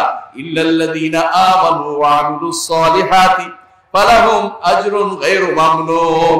তবে ওই ব্যক্তি সফল কাম, যে ব্যক্তি ঈমান নিয়ে যেতে পারবে এবং আমলে সালেহ নিয়ে যেতে পারবে। এখন আমলে সালেহ কি, এটা বুঝাতে চাচ্ছি। এখন আমলে সালেহ হচ্ছে উত্তম ইবাদত। আমাকে এতক্ষণ ধরে এই দ্বিতীয় অংশ বলতে বলা হচ্ছে, প্রথম অংশ তো বলছি আমরা, তাই না? বুঝছি তো ঈমান কাকে বলে। ঈমান হচ্ছে, আবারও বলছি, সব আল্লাহর সাথে সম্পৃক্ত। আল্লাহর সত্তা, আল্লাহর কর্ম, দুটো হচ্ছে রুবুবিয়ত বলে। আল্লাহর নাম ও গুণ, এটাকে আসমা ও সিফাত বলে। আল্লাহর অধিকার, এটা হচ্ছে আল্লাহর ইবাদত করতে হবে। 5টা জিনিস আল্লাহর জন্য নির্ধারণ করে যাবেন কবর পর্যন্ত। আপনার ঈমান শুদ্ধ হবে, আপনি জান্নাতে যেতে পারবেন। 5টা জিনিস, বেশি কিছু না। 5টা জিনিস আপনার কাছে চাই। সেটা হচ্ছে আল্লাহ তাআলা সত্তাকে বিশ্বাস করবেন, আল্লাহ তাআলার কর্মগুলি আল্লাহর বিশ্বাস করবেন, জগতে যা কিছু আছে তিনি সৃষ্টি করেছেন, তিনি চালান বিশ্বাস করবেন, তিনি সবকিছুকে পরিচালনা করে বিশ্বাস করবেন, আর নাম ও গুণ আল্লাহর স্বীকৃতি দিবেন, আর সবশেষে একমাত্র আল্লাহর ইবাদত করবেন। কিন্তু ইবাদত করতে গিয়ে কাকে অনুসরণ করবেন? ইবাদত কেমনে করবেন? ইবাদত করতে হলে মুহাম্মদুর রাসূলুল্লাহ সাল্লাল্লাহু আলাইহি ওয়াসাল্লাম যেভাবে, যেই পদ্ধতিতে, যেই সংখ্যায় ইবাদত করেছেন, সেইভাবে, সেই পদ্ধতিতে, সেই সংখ্যায়, সেই স্থানে আপনাকে ইবাদত করতে হবে, নইলে আপনার ইবাদত কবুল হবে না। মুহাম্মদুর রাসূলুল্লাহ সাল্লাল্লাহু আলাইহি ওয়াসাল্লাম তিনি প্রতি সালাতের পরে 33 বার 34 বার আপনাকে পড়তে বলছে, তাই না? 33 বার সুবহানাল্লাহ আলহামদুলিল্লাহ পড়তে বলছে। আপনি মনে করেন যে রাউন্ড ফিগার পড়বো, 33 ভগ্নাংশ রাউন্ড ফিগার কত? 50 একটা রাউন্ড ফিগার, অথবা 100 রাউন্ড ফিগার। এই রাউন্ড ফিগার করলে কিন্তু আপনার এই ইবাদত কবুল হচ্ছে না। এই সময় না, অন্য সময় আপনি হাজারবার পড়ার আপত্তি নাই। সালাতের পরে আপনাকে 33 ঠিক রাখতে হবে আপনাকে এখানে, কারণ আমার নবী এখানে 33 বার শিক্ষা দিচ্ছে, আপনি 33 ঠিক রাখতে হবে এখানে। নবীর দেখানোর সংখ্যা ঠিক রাখতে হবে আপনাকে, ঠিক কিনা বলেন? আমার নবী মুহাম্মদুর রাসূলুল্লাহ সাল্লাল্লাহু আলাইহি ওয়াসাল্লাম তিনি রুকু করেছেন একটা না দুইটা? একটা। প্রতি রাকাতে একটা রুকু করেছেন, অন্য সালাত বাদ দিয়ে এক সালাতে শুধুমাত্র এটা ডবল রুকু আছে, এটা আপনারা জানেন। আপনি মনে করলেন যে সেজদা দুইটা, রুকু একটা হবে, কি রুকু দুইটা করে ফেলি, খারাপ বুঝছেন? দেখতে তো ভালোই, আমি ইবাদত করতেছি, আমি কিছুই করতেছি না, আমি ইবাদত করতেছি। আপনার এই সালাতটা গ্রহণযোগ্য হবে? হবে না। আপনি যে একটা ইচ্ছাকৃত 3টা সেজদা করেন, তো 3 একটা সুন্দর সংখ্যা, 3 বার করবো, আল্লাহ সবকিছু 3, আমি রুকু সেজদা 3টা করবো, রুকু সালাত হবে? হবে না। কারণ আমার নবীকে এই সব জায়গাতে ইবাদতের ক্ষেত্রে কোনো কিছু নবী মুহাম্মদ সাল্লাল্লাহু আলাইহি ওয়াসাল্লাম বলেননি, এমন কোনো ইবাদত কেউ কোনোদিন করতে পারবেন না, এমন কোনো ইবাদতকে গ্রহণ করা হবে না। ইমাম মালিক রাহমাতুল্লাহ আলাইহি বলেছেন, কি বলেছেন? যে যেই জিনিস সাহাবায়ে কেরামের যুগে দিন হয় না, কিয়ামত পর্যন্ত এটা কোনদিন হইতে পারে না। এইজন্য আপনার আমার ইবাদত যেন সাইয়্যিদুল খালক মুহাম্মদুর রাসূলুল্লাহ সাল্লাল্লাহু আলাইহি ওয়াসাল্লামের মতো হয়, এটা খেয়াল রাখতে হবে। যদি তার কোনো কিছুতে অনুসরণে উল্টাপাল্টা হয়ে যায়, আপনার ইবাদত আল্লাহর দরবারে গ্রহণযোগ্য হবে না। আপনার ইবাদত আল্লাহর দরবারে গ্রহণযোগ্য হবে না। ইবাদত শুদ্ধ হতে হলে মুহাম্মদুর রাসূলুল্লাহ সাল্লাল্লাহু আলাইহি ওয়াসাল্লামকে সব দিক দিয়ে অনুসরণ করতে হবে। কিসে অনুসরণ করবেন? সংখ্যার দিক থেকে, জায়গার দিক থেকেও। জায়গা বুঝছেন কিনা? তোয়াফ করতে চাচ্ছেন, বলেন মক্কা তো যাইতে পারি নাই, চলি আমরা কয়েকজনে মিলে কাবা একটা বানাই ফেলি, তোয়াফ করি, হবে? হবে নাকি? হবে না। আপনার দোয়া কিছু হবে না, আপনি বরং শিরিক হবে, এটা ঈমান হারা হয়ে যাবেন আপনি। কারণ রাসূলুল্লাহ সাল্লাল্লাহু আলাইহি ওয়াসাল্লাম মক্কা ছাড়া, বাইতুল্লাহ আল্লাহর ঘর ছাড়া কোথাও তোয়াফ করার অনুমতি দেন নাই। এর অর্থ হচ্ছে স্থানও নির্ধারিত, পদ্ধতিও নির্ধারিত। সালাত করতে বসছেন, পদ্ধতি, সালাত করতে বসছেন, মনে করলেন যে বসে তো আসি, আগে রুকুটা, আগে সিজদাটা সারি ফেলি, পরে উঠে রুকুটা করবো, হবে না। এর অর্থ হচ্ছে পদ্ধতিতেও আপনার, অবশ্যই পদ্ধতিতেও আমার নবী দেখিয়ে পদ্ধতিতে হতে হবে, সংখ্যার দিক থেকে হতে হবে, পদ্ধতির দিক থেকে, বুঝে আসছেন? এক রকমের হতে হবে, একরকম, বুঝছেন? কোরবানি দেওয়ার সময় আপনার মনে হলো আমি অনেকটা হরিণ পাচ্ছি, হরিণ দিয়ে এটা কোরবানি দিয়ে দিতে হবে? হরিণ দিয়ে কোরবানি হবে না। কারণ আমার আল্লাহ তাআলা বলে দিয়েছেন বাহিমাতিল আনআম, গৃহপালিত জন্তু যেগুলি ঘরে বড় হয়, ইচ্ছাকৃত ঘরে পালছি এটা নয়, আমি জোর করে ঘরে পালছি এটা না, যেটা ঘরে বড় হয়, কি? ছাগল, গরু, বুঝছেন তো, ও মহিষ, এগুলি শুধুমাত্র কোরবানি দেওয়া যাবে। আপনি ওই বদলাই ফেললে হবে না যে আমি একটা অন্য রকম নিয়ে আসি, তা কিন্তু হচ্ছে না। তাহলে বোঝা গেল যে ইবাদতের ক্ষেত্রে আপনার সামান্যতম পরিবর্তন গ্রহণযোগ্য হবে না। নবী মুহাম্মদ সাল্লাল্লাহু আলাইহি ওয়াসাল্লাম যেভাবে বলেছেন, যেই সংখ্যায় বলেছেন, ইয়াতে বলেছেন, যে পদ্ধতি বলেছেন, এবং যেইটাকে দিয়ে ইবাদত করতে বলেছেন, এর বাইরে নতুন কোন পদ্ধতি, নতুন কোন সংখ্যা দিয়ে আপনি যদি কোন নতুন পদ্ধতি, নতুন কোন জিনিস দিয়ে ইবাদত করলে আল্লাহর দরবারে সেটা কোনো গ্রহণযোগ্য হবে না। এই জন্য ইবাদতের ক্ষেত্রে এই নীতিটা সবসময় আপনার সামনে রাখতে হবে যে আমি ওই ইবাদতটা করব যেভাবে আমার নবী মুহাম্মদুর রাসূলুল্লাহ সাল্লাল্লাহু আলাইহি ওয়াসাল্লাম করেছেন। এটাই হচ্ছে সাল্লু কামা রাআইতুমুনি উসাল্লি, আমাকে যেভাবে সালাত আদায় করতে দেখেছো সেভাবে সালাত আদায় করো। সালাত নতুন কোনো পদ্ধতি একটু পরিবর্তন হলে হবে না। আমাদের দেশে একটা গোষ্ঠী বের হয়েছে, তারা হাদিস মানে না। আচ্ছা বলেন তো, হাদিস না মানলে সালাতটা কেমনে পড়বে? পারবে? পারবে না, কিয়ামত পর্যন্ত পারবে না। কয় রাকাত পড়বে? হ্যাঁ, কয় রাকাত পড়বে? কেমনে, কোনটা আগে করবে কোনটা পরে করবে? দাঁড়ায় কি হিসাবে? কোথায় বলছে দাঁড়াইতে আগে? কোনোদিনে সালাত করতে পারবে না। এরা হাদিস মানে না, তারা জাকাতও দিতে পারবে না। জাকাত কে কোনটা জাকাত দিতে হবে কোরআনে কারীম বলে দিছে। কয়টা জাকাত দিতে হবে, কোনটার কতটা জাকাত দিতে হবে রাসূল বলে দিয়েছেন। বুঝে আসছে কথাটা? হজ কেমনে করবে আমাকে বলেন। আজকে যদি আমি আরাফার মাঠে যাই বসে থাকি, সওয়াব হবে? কিন্তু 9 তারিখ গেলে সওয়াব হবে? সওয়াব হবে। 10 তারিখ যদি কোনো মিনাতে বসে সওয়াব হবে? হবে। কিন্তু আজকে যদি মিনা যায় সওয়াব হবে? হবে না। কিন্তু আপনার কোরআনে কারীমে কোথায় বলে দিয়েছে 10 তারিখে থাকতে হবে, এটা 9 তারিখে থাকতে বলছে? কে বলছে এটা? মুহাম্মদ রাসূলুল্লাহ সাল্লাল্লাহু আলাইহি ওয়াসাল্লাম। সুতরাং যারা হাদিস মানে না তারা ইসলামকে মানে না, তারা আসলে ঈমানদার নয়। একটা হাদিস অস্বীকার করে যেখানে কাফের হবে, যারা শত শত হাদিসকে অস্বীকার করতেছে তারা কত বড় কাফের আপনি কি জানতে পারেন? ইচ্ছাকৃত জেনে বুঝে মুহাম্মদ রাসূলুল্লাহ সাল্লাল্লাহু আলাইহি ওয়াসাল্লাম একটা হাদিসকে অস্বীকার করে কাফের হয়ে যাবে। সেখানে যারা রাসূলের হাদিসগুলিকে অনবরত অস্বীকার করে যাচ্ছে তারা কিন্তু ঈমানদার থাকে না। এখন বলতে পারেন অনেকে হাদিসে আমল করে না। আমল না করা অস্বীকার করা এক কথা না, তাহলে খেয়াল রাখবেন। আমল করে না তারা শয়তানে পাইছে, মনের ভিতরে অপরাধ বোধ আছে, ইস সুন্নতটা পড়লাম না, বুঝছেন না কথাটা? আর একটা হচ্ছে মানি না, দুইটার মধ্যে বিশাল পার্থক্য। অনেক মানুষ আল্লাহর উপর তার একটা কি আছে, অপরাধ বোধ কাজ করতেছে, আমি এই কাজটা কেন করলাম, আল্লাহ যদি ক্ষমা না করে আমার ক্ষমা হবে না, আল্লাহর কাছে ক্ষমা চাই। এটা হচ্ছে ঈমানদারের কাজ। ঈমানদার সবসময় আল্লাহর কাছে ক্ষমা চায়। আর ওই ব্যক্তি যারা ফাসিক ফাজের বেশি খারাপ, ওরা কি করে? কাফের। ওরা আল্লাহর উপরে আল্লাহ তাআলা যেটা করি নাই যে অপরাধ বোধটা তার মধ্যে থাকে না, বরং অস্বীকার করে, বেপরোয়া হয়ে যায়, অহংকার করে। হ্যাঁ, অনেক সময় তো আপনাদের কাছে কেউ মানব ধর্ম প্রচার করতে আসে, আজকেও শুনে গেছেন আপনারা কি বলছে, মানুষের সেবা করাই পরধর্ম। এটা কি ঠিক নেই? এটা তো মিথ্যা কথা। তাহলে এলেমের দৌড় কদ্দুর বোঝা গেছে।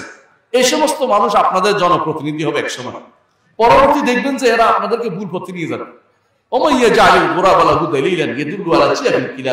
কেউ যদি মনে করে কাকে আমাকে পথ দেখাবে, তো সে ময়লার বাগায় নিয়ে যাবে, ভালো জায়গা দিতে পারবে না। আমি যেটা বলতে চাচ্ছি সেটা হচ্ছে, আপনারা নিজেরা শিক্ষিত না হলে আপনাদেরকে বোকা বানানো হবে। আপনারা শিখবেন দিন কোনটা আর শরীয়ত কোনটা। দিন হচ্ছে আল্লাহর দেয়া বিধান। এইটাতে কেউ বলতে পারবে না যে অমুকটা বড় ধর্ম, অমুকটা বড় ধর্ম না। আল্লাহ তাআলা যে ইসলাম দিয়েছেন এর চেয়ে বড়, এর চেয়ে গ্রহণযোগ্য কোনো দিন আপনার কাছে হতে পারে না। যে ব্যক্তি ইসলামকে পছন্দ করছে না, ইসলামের কোনো কিছুর চেয়ে অন্য কিছুকে বড় করে দেখতেছে, সেই ব্যক্তি ঈমানদার থাকতে পারবে না। বুঝছেন কথাটা? কারণ সকালে উঠে কি বলেন? রাদিতু বিল্লাহি রাব্বান ওয়া বিল ইসলামি দীনান ওয়া বি মুহাম্মাদিন নাবিয়্যান। আমি আমার আল্লাহকে রব হিসাবে মেনে আমি কি করলাম? সন্তুষ্ট প্রকাশ করলাম, ইসলামকে দ্বীন হিসেবে মেনে সন্তুষ্ট হলাম, এবং মুহাম্মদ রাসূলুল্লাহ সাল্লাল্লাহু আলাইহি ওয়াসাল্লামকে আদর্শ, আমার আদর্শ জীবন আদর্শ হিসেবে নিয়ে, আদর্শ প্রচারক হিসেবে নিয়ে, এবং আদর্শ আমার একমাত্র আদর্শ হিসেবে নিয়ে আমি সন্তুষ্ট প্রকাশ করলাম। আর কর্মকাণ্ডে উল্টাটা করেন না? করেন কিনা? যে ব্যক্তি কুফরি মতবাদকে নিয়ে এসে চালু করছেন আপনার দেশে, কুফরি মতবাদকে প্রচার করে দিচ্ছে, সে ব্যক্তি মুহাম্মদ রাসূলুল্লাহ সাল্লাল্লাহু আলাইহি ওয়াসাল্লামের আদর্শকে যথেষ্ট মনে করছে? কখনো করছে না। এই ব্যক্তির ঈমান কোথায় যায় আপনি চিন্তা করে দেখুন। আমরা ব্যক্তি বিশেষকে বলি নাই, আম কথা বলেছি। কোন ব্যক্তি বিশেষকে এভাবে বলবেন না, কাফের বলবেন না। কিন্তু যারা এটা করে তারা কাফের এভাবে বলবেন, কারণ এটা আল্লাহর রাসূলের নির্দেশ। যে ব্যক্তি এটা করবে সে ব্যক্তি কাফের হবে, আর যে ব্যক্তি এটা ভালো করবে সে ব্যক্তি ঈমানদার থাকবে। ইল্লাল্লাযীনা আমানু ওয়া আমিলুস সালিহাতি, যারা ঈমান আনবে, আমল সালেহ করবে, ফালাহুম আজরুন গায়রু মামনুন, তার কোনদিন কোনো আজর সওয়াব কোনদিন কমতি হবে না, তার সওয়াবের কোনো সামান্যতম কমতি হবে না। ফামা ইউকাযযিবুকা বা'দু বিদ্দীন, এত কিছুর পরে আল্লাহর দ্বীনের ব্যাপারে মিথ্যারোপ কে করবে? দ্বীন অর্থ কি? দুইটা অর্থ। একটা হলো আখিরাতের কথা বলা হচ্ছে, জাযা, আল্লাহ তাআলার কাছে যে জাযা পাবে, এটাকে অস্বীকার করার কিছু আছে? ঈমানদার কাজ অস্বীকার করতে পারে না, কারণ সে তো ভালো কিছু পাবে। আর যে ব্যক্তি কাফের, সে অস্বীকার করবে, সে তো ভালো আশা করে না, সে তো আখিরাতে বিশ্বাস করে না। কিন্তু ঈমানদার আখিরাতে বিশ্বাস করে। আখিরাতের কোনো একটা পর্ব যদি কেউ অস্বীকার করে, কেউ জান্নাত যেতে পারবে না। কথা বুঝেন? কেউ যদি মনে করে যে পুলসিরাত মিথ্যা, সে ব্যক্তি জান্নাত যাবে না। যে ব্যক্তি বলে করে জান্নাত মিথ্যা, সে ব্যক্তি জান্নাত যাবে না। বুঝলেন কথাটা? যে ব্যক্তি বলে আল্লাহ রাসূলকে দেখতে, আল্লাহকে দেখা যাবে না, সে ব্যক্তি জান্নাত যাবে না। এটা আর কথা বলছি, আগে জিজ্ঞাসা করতে হবে কেন ভাই অস্বীকার করছো কেন। বুঝতে পারছো? যদি বলে যে আমি অস্বীকার করছি এই কারণে যে আমার কাছে প্রমাণ নাই, তোর প্রমাণ দিয়ে করে সাব্যস্ত করে দিবেন, কিন্তু আভাবে করে দিবেন কবরের আযাব নাই, কোরআনকে অস্বীকার করা হচ্ছে, হাদিসকে অস্বীকার করা হচ্ছে, সেই ব্যক্তি ইমানদার থাকতে পারবে না, কারণ কোরআন হাদিসকে অস্বীকারী ইমানদার হয় না। আম কথা ব্যক্তিকে বলবেন, কোন এক ব্যক্তি বলছে দেখে তাকে কাবু বলেন না, কি বলবেন যে তুমি এটা কেন করছো, যদি বলে আমি এটা জানতাম না, জানো আমার থেকে শুনে নাও, হাদিসগুলি শুনে নাও, আয়াতগুলি শুনে নাও, তারপর তাকে বুঝিয়ে দিতে হবে। এর অর্থ হচ্ছে কোনোদিন আপনি কাউকে সরাসরি কাফের বলবেন না, কিন্তু কাজটাকে কেউ এটা বললে কাফের হবে, কেউ এটা বললে কাফের হবে, এটা অবশ্যই বলবেন, কারণ এটা হচ্ছে শরীয়তের বিধান, বলতে হবে। এই জন্য আল্লাহ তাআলা বলছেন লাম ইয়াকুনিল্লাযিনা কাফারু মিন আহলিল কিতাবি ওয়াল মুশরিকিনা মুনফাক্কিনা হাত্তা তাতিয়াহুমুল বায়িনা।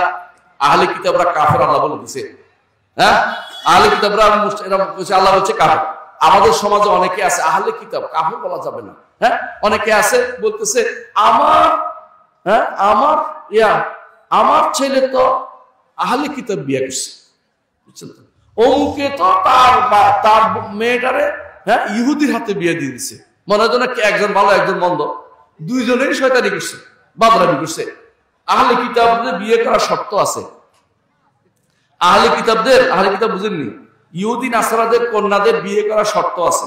1 নম্বর শর্ত হচ্ছে পবিত্রা হতে হবে। কি হতে হবে? পবিত্রা হতে হবে, পবিত্রা। 2 নম্বর হচ্ছে নাস্তিক হতে পারবে না, বুঝলেন কথাটা। 3 নম্বর হচ্ছে সন্ততি হইলে মুসলিম হবে এমন শিরুটি থাকতে হবে, অর্থাৎ মহিলার দৌরাত্ম্য থাকতে পারবে না। ইউরোপ আমেরিকাতে যারা বিয়ে করে ওরা কি সন্তান আনতে দেয়? আনলেও এই বাচ্চারা কয়দিন পরে ওদের এমবেসিতে যাইয়া কি করে দাবি তুলে ওদেরকে আবার লইয়া যায়। আপনার সন্তান এখন কাফের হয়ে গেছে, আপনি সবচেয়ে দুর্ভাগা, আপনি কোনোদিন ইমানের স্বাদ পাননি, আপনার স্ত্রীও কাফের, আপনার সন্তানও কাফের, আপনার ভবিষ্যৎ প্রজন্ম শেষ হয়ে গেছে, আপনার মানে ধীরে ধীরে আপনি শেষ হয়ে গেছেন। আপনি আসলে ইমানের স্বাদ পাননি, ইমান সাথে পাননি। কারণ ইমানের স্বাদ পাইতে হলে আপনাকে সবসময় ইমানদারের সাথে থাকতে হবে, ইমানকে বুঝতে হবে, ইমান বিরোধী কাজ থেকে আপনাকে দূরে থাকতে হবে। কিন্তু যারা আল্লাহ তাআলার বিধানকে বৃদ্ধাঙ্গুলি দেখাচ্ছে, আল্লাহ তাআলার কথাকে কোনোভাবে ভয় কেয়ার করতেছে, ওরা কোনোদিন ইসলামকে ভালোবাসে না। ইসলামকে যারা ভালোবাসে তাদের মধ্যে ইমানকে যারা ভালোবাসে তাদেরকে দিয়ে আল্লাহ জান্নাত দিবেন। ইমানকে যারা ভালোবাসে না, ইসলামকে যারা ভালোবাসে না, আল্লাহ তাদেরকে জান্নাত দিবেন না। আল্লাহর জান্নাতে যেতে হলে বিশুদ্ধ আকীদা যেমন লাগবে, আপনার বিশুদ্ধ আমলও লাগবে, ইবাদতটাও শুদ্ধ হতে হবে। ইবাদতটা শুদ্ধ হতে হলে অবশ্যই মুহাম্মদুর রাসূলুল্লাহ সাল্লাল্লাহু আলাইহি ওয়াসাল্লামকে অনুসরণ করে ইবাদত করতে হবে। নিজের মন মতো কোনো ইবাদত আপনি করতে পারবেন না। দুনিয়ার বুকে এখন বেশিরভাগই মানুষ মন মতো ইবাদত করে। কত রকমের ইবাদত আপনি দেখবেন তার হিসাবে বাইরে। মসজিদে গেলে দেখবেন কেউ এক এক রকম এক ইবাদত করতেছে, কারো মিল নেই। অথচ রাসূলুল্লাহ সাল্লাল্লাহু আলাইহি ওয়াসাল্লাম যদি কোনো অনুসরণ করতেন, আপনার ইবাদতের মধ্যে মিল হতো। এমনকি যখন আপনারা বলেন মসজিদের মধ্যে, আমরা মাঝে মধ্যে বলি পায়ে পায়ে মিলে দাঁড়ান, শোনে না। কেন শুনবে না? কোনো কারণ নাই, শুনবে না। গায়ে মুয়াক্কিম করে বসে থাকে। যখন আমরা বলি কাঁধে মিলে দাঁড়ান, না, একদিন ফাঁকা রেখে দিবে, ফাঁকার ভিতরে শয়তান আসে। রাসূল বলেছেন তারা এটাকে গায়ে লাগায় না, এটা শোনা যাবে না। এই মানুষগুলো যে বলছে এরা তো ইমানদার দাবি করতেছে না। এরা কি রাসূলের পদ্ধতি সালাত আদায় করতেছে? এদের অনেক কিছু রাসূলের পদ্ধতি হচ্ছে না। তাহলে ইবাদতটাও আমার নবীর দেখানো পদ্ধতিতে হতে হবে, না হলে এই ইবাদত আল্লাহর দরবারে উঠবে না। মনে রাখবেন রাসূলুল্লাহ সাল্লাল্লাহু আলাইহি ওয়াসাল্লাম বলেছেন, 2 জন মানুষ সালাত আদায় করে, কারো পুরোটা গ্রহণ আল্লাহর দরবারে কবুল হয়, কারো কবুল হয় কারো অর্ধেক, কারো 3 ভাগের 1 ভাগ। বলতে বলতে রাসূলুল্লাহ সাল্লাল্লাহু আলাইহি ওয়াসাল্লাম বলেছেন কারো মাত্র 10 ভাগের 1 ভাগ কবুল হয়। অর্থাৎ ইবাদত আল্লাহর দরবারে, কারো আল্লাহর দরবারে যাচ্ছে না, অর্থাৎ নিজের ইবাদত শুধু নষ্ট করে দিচ্ছে।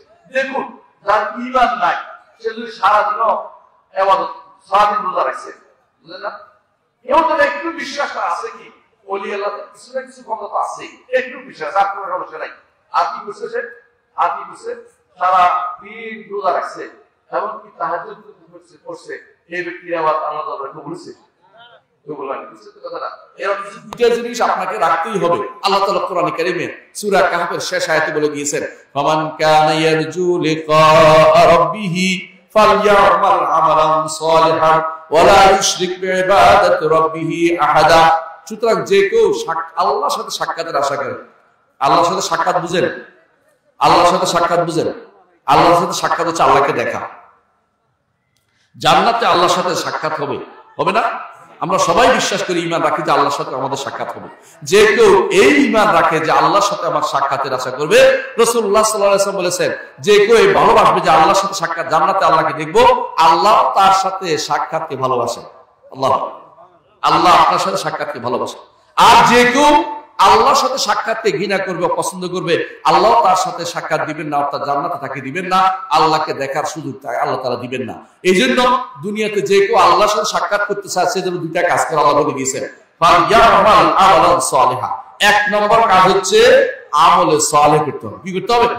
আমলে সালেহ, নেক আমল করতে হবে, নেক আমল করতে হবে, সৎ আমল হতে হবে, রাসূলকে অনুসরণ করে সৎ আমল করতে হবে। আর দ্বিতীয়টা হচ্ছে ওয়ালা ইউশরিক বিইবাদাতি রাব্বি আহাদা, ইবাদত করতে গিয়ে শিরিক না করে ফেলে। ইবাদত করতে গেলে শিরিক হয়ে যাবে, ইবাদত করতে শিরিক যেন না হয়। আল্লাহ তাআলা তার ইবাদত করতেছি, আমি কোনো কুদরতি পায়ে ইবাদত করতেছি না। কিছু মানুষ মনে করতেছে যে আমরা কুদরতি পায়ে সিজদা করি। কেউ যদি মনে করে যে কেউ কুদরতি পায়ে সিজদা করে, তার কিন্তু ঈমান নাই। বুঝা গেছে দাদা? কারণ কুদরতি পা বলতে কোনো পা নাই, আল্লাহ তাআলার পা আছে, কিন্তু আল্লাহ তাআলার পা আল্লাহর কাছে, আমাদের কাছে না। আল্লাহ তাআলা পা আল্লাহর কাছে, আমাদের দুনিয়ার ভিতরে না। আল্লাহ তাআলা তিনি শুধুমাত্র নেমে আসেন যেভাবে তার নেমে আসা উচিত শেষ রাত্রিতে, সেই নামার পদ্ধতি আমরা জানি না, কিভাবে নামেন জানি না, কিন্তু এটা মনে করার কোনো কারণ নাই যে এর অর্থ হচ্ছে আমার নামাজের সামনে তার পা আছে, আমি পায়ে বসে সিজদা করি। কেউ যদি এরকম মনে করে তার কিন্তু ঈমান নাই। আমি জানি না আপনাদের মধ্যে এরকম নাই, আশা করি, কিন্তু থাকলে কিন্তু ঈমান অবশ্যই নবায়ন করা উচিত যে আমার ঈমান শুদ্ধ হয়নি, আমাকে ঈমান শুদ্ধ করে নিতে হবে। একটা গ্রন্থ আছে উসুলুল ঈমান, এই গ্রন্থটা প্রত্যেকে পড়বেন। উসুলুল ঈমান এই গ্রন্থটা প্রত্যেকে পড়বেন। এটা সবুজ পত্র বের করেছে, বইটা পড়বেন কেন? এটার মধ্যে আমাদের মদিনার মাশায়েখরা এটার মধ্যে ঈমান কি আনতে হবে, ঈমান কেমনে শুদ্ধ হবে, সহিহ ঈমান আকীদা বিশুদ্ধ কোনটা করতে হবে, এর একটা সুন্দর একটা নিয়ম বলে দিয়েছেন। এটা পড়বেন, তাহলে আপনি আর ভুল পথে যেতে পারবেন না। ওই বইটা ইনশাআল্লাহ পড়বেন আপনারা। আর সুন্নাত বেদাত ত্যাগ করে ইবাদত কিভাবে শুদ্ধ করবে এর উপরে একটা গ্রন্থ আছে, আপনারা আমার লেখা গ্রন্থ আকীদার 4টি মৌলিক পরিভাষা, মনে থাকবে? আকীদার 4টি মৌলিক পরিভাষা, এই বইটাও পড়বেন। এটার মধ্যে 4টা জিনিস আলোচনা করেছি। 1 নম্বর হচ্ছে তাওহীদ, 2 নম্বর হচ্ছে এর বিপরীতটা কি? শিরক, 3 নম্বর হচ্ছে সুন্নাহ, এর বিপরীতটা 4 নম্বর কি? বেদাত। এই 4টা জিনিস আলোচনা করেছি। এই 4টা জিনিস প্রত্যেকটি মানুষের পড়া দরকার, পড়ে পড়ে মানুষকে সাবধান করা দরকার। এর মাধ্যমে আপনি ঈমানকে ঠিক রাখবেন, বিশুদ্ধ আকীদা ঠিক রাখবেন, এবং দ্বিতীয় যে কাজটা করবেন সেটা হচ্ছে আপনার ইবাদতটা শুদ্ধ করবেন, এবং সুন্নাহ বিরোধী যে কোনো কাজকে আপনি প্রত্যাখ্যান করবেন। সুন্নাহ বিরোধী এটা আমি করব না, যত রকমই হোক না কেন। আকুলু কওলি হাযা ওয়া আস্তাগফিরুল্লাহ লি ওয়া লাকুম ওয়া লিসাইরিল মুসলিমিন ওয়াল গফুরুর রহিম। আল্লাহ